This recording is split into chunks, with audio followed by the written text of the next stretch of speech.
बिस्मिल्लाहिर्रहमानिर्रहीम। मारूफ anchor person इरशाद भट्टी साहब ने एक अच्छा सिलसिला शुरू किया है कि वो मुख्तलिफ़ उलमा के पास जाकर, मुख्तलिफ़ मकातब फ़िक्र के उलमा के पास जाकर सख्त सवालात करते हैं और उनसे उनका मौक़िफ़ लेने की कोशिश करते हैं।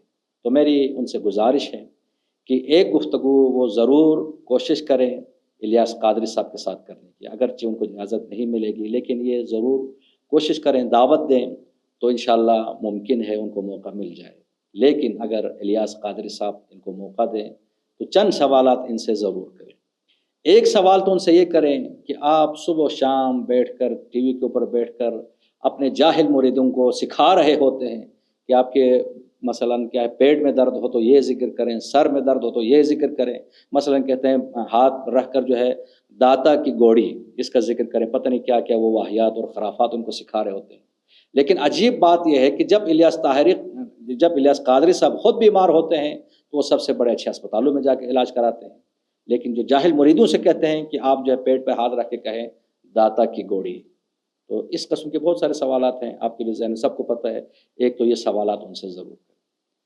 दूसरा सवाल उनसे ये करें, ख़ुद उनके मसलक के मशहूर और मारिफ मुनाज़िर आलिम दीन मुफ्ती हनीफ कुरैशी साहब ने टीवी पे बैठ के कहा कि इनके जमात के लोग अरबों रुपए का करप्शन कर रहे हैं और अहले सुन्नत आवाम से चंदा लेते हैं और ये वहाँ पे क्या करते हैं, ख़ुद जो तफसील उन्होंने ज़िक्र किया है।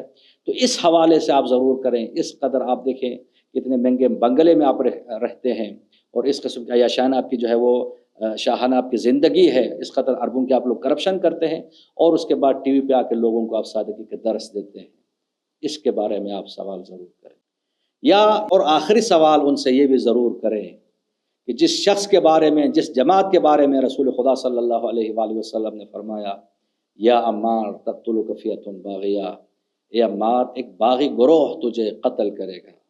सबको पता है कि वो गुरोह कौन सा था, किस बागी गुरोह ने रसूल खुदा सल्लल्लाहु अलैहि वसल्लम के इस अजीम सहाबी को शहीद किया। बल्कि रिवायत के अल्फाज तो अजीब हैं, अम्मार उनको जन्नत की तरफ बुलाएगा लेकिन वो गुरोह अम्मार को जहन्नम की दावत देगा। तो उस गुरोह के बारे में, उन जालिमीन के बारे में जिन्होंने हज़ारों सहाबा का खून किया, इतना बड़ा जुर्म किया, इतना बड़ा गुनाह किया, उनके बारे में इलियास कादरी कहता है बेखता बेगुनाह मुआविया मुआविया। तो उनसे ज़रूर सवाल करें। एक तरफ आपका ये दावा है कि आप आशिक़ रसूल हैं, तो अगर कोई शख्स आशिक़ रसूल हो तो इश्क़ का तकाज़ा ये है कि वो रसूल खुदा सल्लल्लाहु अलैहि वसल्लम की इताअत करें, रसूल खुदा सल्लल्लाहु अलैहि वसल्लम के फ़रामीन पे अमल करें। लेकिन अमली तौर पर आप देखें, ये अमल से भी, कौल से भी, फ़ेल से भी ये साबित करते हैं कि ये नासिबी है, इसके दिल में बुग़्ज़ नफ्स नबी है, बुग़्ज़ अहले बैत है। तो ये सवाल भी आप इलियास कादरी साहब से अगर आप कर सकें तो मैं समझता हूँ पाकिस्तानी कौम पर आपका बहुत बड़ा एहसान।